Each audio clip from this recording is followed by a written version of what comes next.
There comes a moment where every parent dreads that it happens. The moment where the world, it stops being theoretical. And it's a moment where your child is forced to grow up. In the shinobi world, that moment comes when your child is asked to put blood on their hands. Boruto to Blue Vortex has quietly set the stage for one of the most emotionally devastating choices yet. Not for Boruto, our main character, not for Kawaki, our beloved fraud, but instead for Inojin. And the story, it is screaming, in my opinion, that Sai may be the one who steps in before it's too late.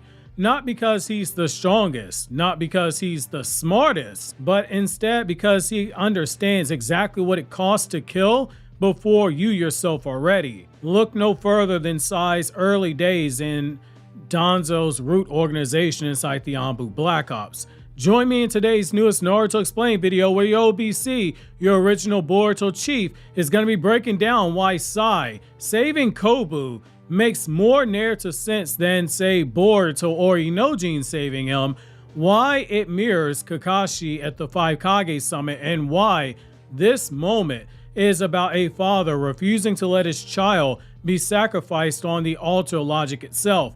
Also, the chapter review is up on the channel right now, so don't forget to check that out if you haven't already. It will be linked in the description box and the end credits for those who have not seen it just yet. So first and foremost, we got to start with the perfect, absolutely perfect morality map that we have and how it is a morality trap. So let's establish this figurative map, if you will. Inojin is now secretly assisting Boruto and Kashin Koji. Kōbu, the feudal lord's aide, the acting feudal lord inside of Konoha, theoretically, he is now closing in on Shikamaru's Hokage. Kashin Koji has already stated that Shikamaru being removed as Hokage, it is an unacceptable future that makes everything damn near impossible. When Inojin is ordered to kill Kōbu, he can't do it. He pauses. He asks, "Are you serious?" And that's a key distinction there.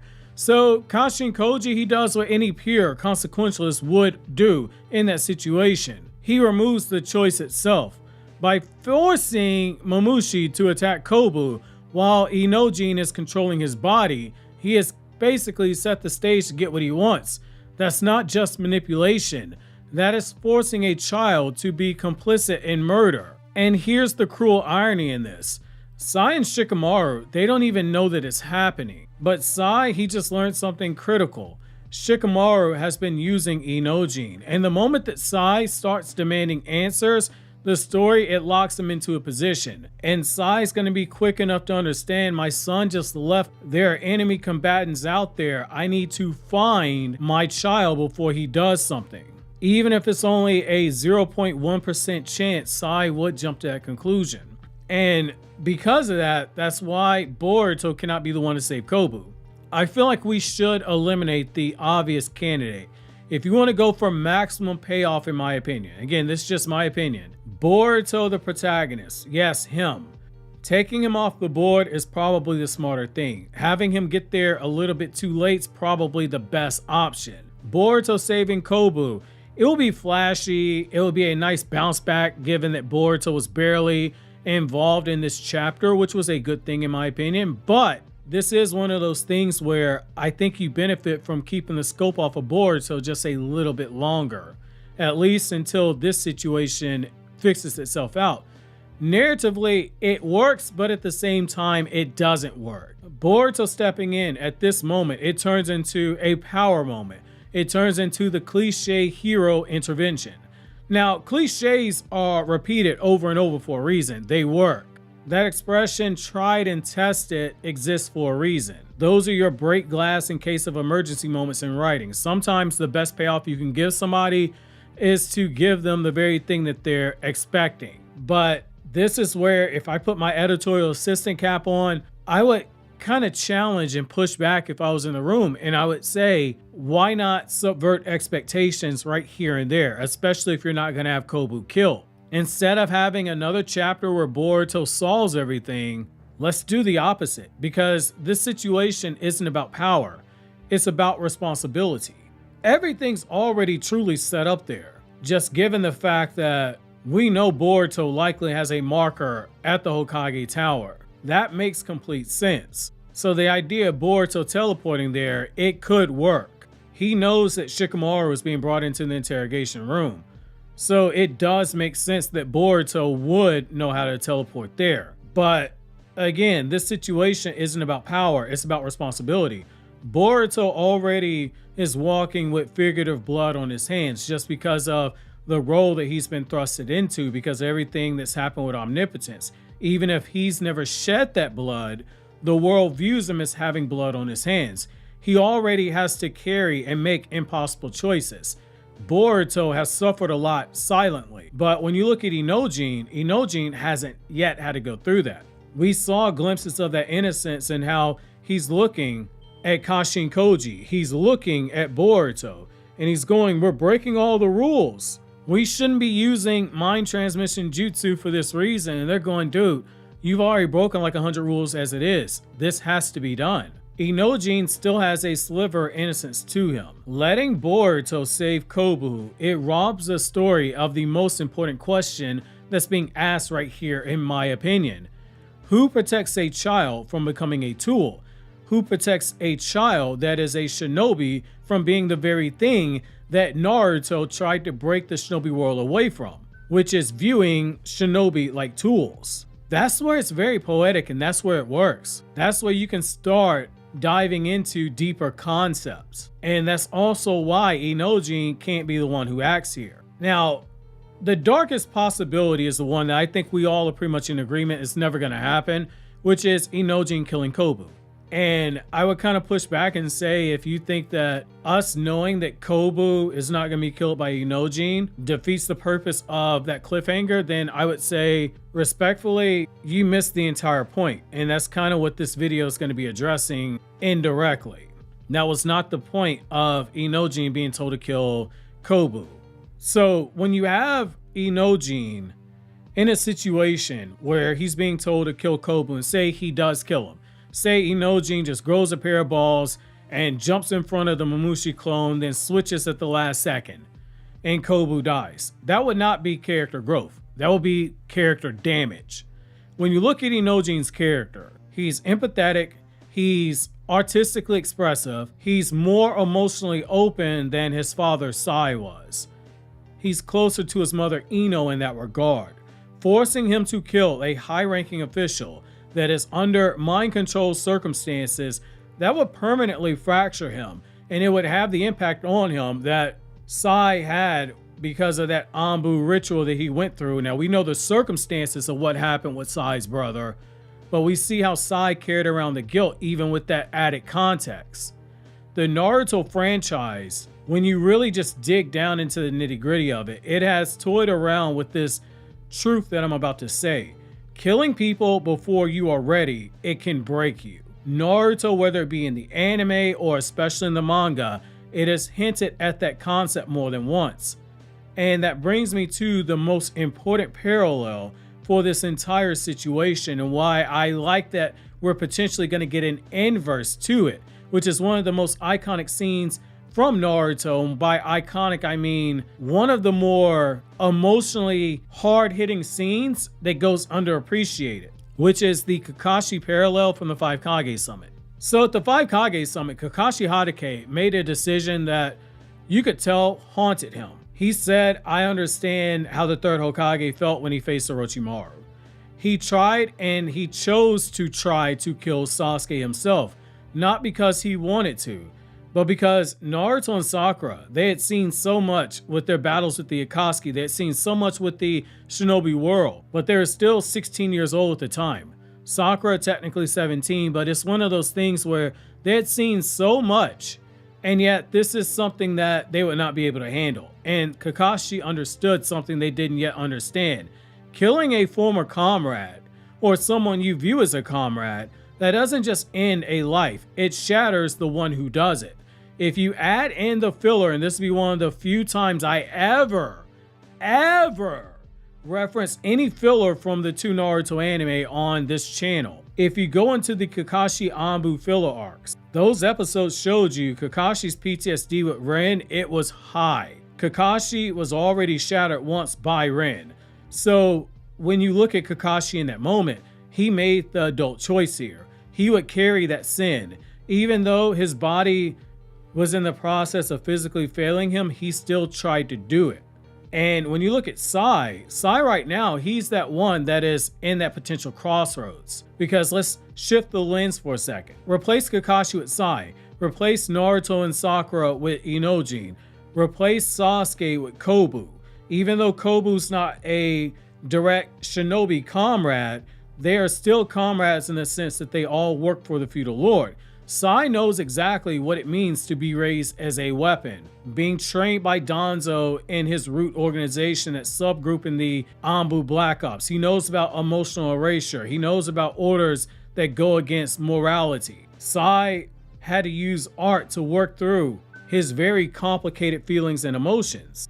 And that's what makes that entire moment that we might have, if Sai is the one that intervenes, hit harder than Kakashi. That is why I would advocate for it. Again, if I was in that writer's room and I had the ear of Ikimoto and I could see what Kishimoto's original draft called for, and I could bounce something off of the editor assigned to Boruto, I would strongly argue for this. I would say change the Nimmu again. Whatever you're gonna do, throw it in the trash, save it for later, give this moment to Sai. Because this moment right now, this is Sai's child. Sai himself isn't trying to kill Kōbu. Instead, he would try to stop his child from becoming somebody who could. And that is a huge distinction.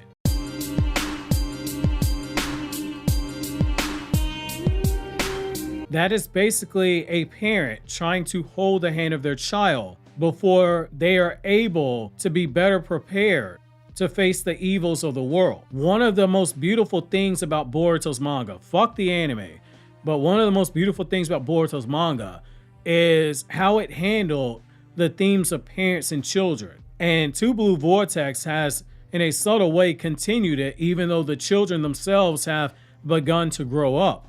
This would be a really good moment here. And that also brings me to why Sai should not kill Kōbu, but instead save him. So Sai's character growth matters here a lot. The old Sai, the one that we first met in Naruto Part 2, he would have done it. He wouldn't have hesitated. That root version of Sai, he would have neutralized Kōbu, justified it as a necessity, buried the emotion. But the thing is that version of Sai does not exist anymore. Sai, he learned empathy through Naruto, through Team 7.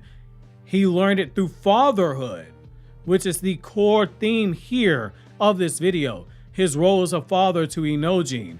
For Sai to kill Kōbu right now, it would erase 2 decades of development that we have with Sai's character. Because it has been 20 years since the start of Naruto Part 2. In universe, it has been 19 years since the end of the Shinobi War. It has been 20 years since the start of Naruto Part 2. So that would be Naruto Volume 28. Instead, the true payoff here, I would argue, is this. Sai intervenes. He disrupts Mamushi. He saves Kōbu. Not because Kōbu is innocent, but because Inojin himself is. That is a father's true duty in Naruto's world. Naruto's world is not perfect, but the world that Naruto built as Hokage, it was built on one radical ideal.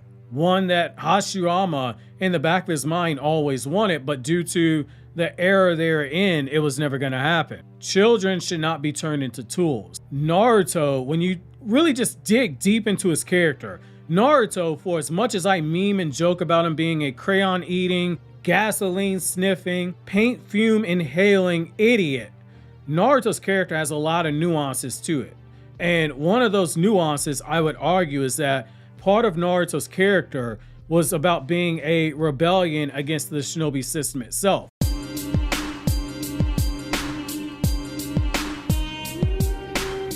One of the joys that I really get when I go back and I reread Naruto's manga is that every time I reread it, there are other aspects to the different characters that I see things differently as I get older and as I've experienced life more. And it's one of those things where there are so many different layers. And when you dig into the inspirations behind a lot of what Kishimoto did, and then you start framing a lot of what happened along the timeline of when Kishimoto got married, when Kishimoto had a kid, you see the things in the story begin to shape up in a different way. So I say that to say this, because part of Naruto's character was about being a rebellion against the shinobi system. Kashin Koji represents the rejection of that dream, and that makes it so ironic given that Kashin Koji is the inverse Jiraiya. Kashin Koji believes that the outcome justifies the mean, that sacrifices are inevitable, that children can be used if the future demands it. Sai saving Kōbu is not about rescue. It's a direct ideological rebuke. And that kind of takes us to a bigger overarching theme that Boruto Part 2 has been exploring. That is why chapters like this, I don't mind them when they're not filled with ore farming and action hype moments. Not everything has to be hype junkies. This fandom is a lot, or rather should be a lot better than what I saw with Jujutsu Kaisen fans last week, where you had a lore heavy episode and they called it mid. We are better than TikTok brain attention span. I will die on that hill because of how deep the lore in Naruto and Boruto is. So one of the things that we have is consequentialism versus compassion. That is a sub theme of Boruto Part 2. Make that crystal clear. Kashin Koji is not evil.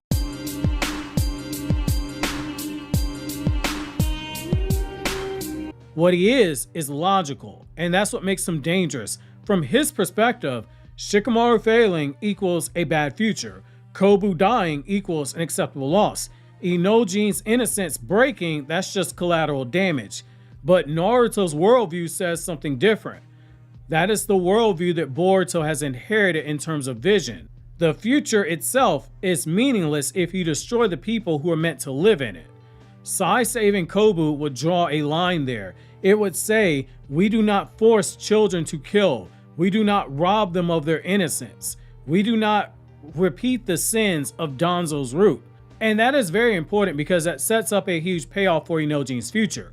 Though this moment here defines Inojin. Whatever he does in chapter 31 is going to be huge because it's going to basically set a chart for his character. Is he going to be allowed to continue growing without experiencing trauma? Is he going to be allowed to learn strength without blood? And by blood, I mean bloodshed. Can he become a shinobi who chooses compassion?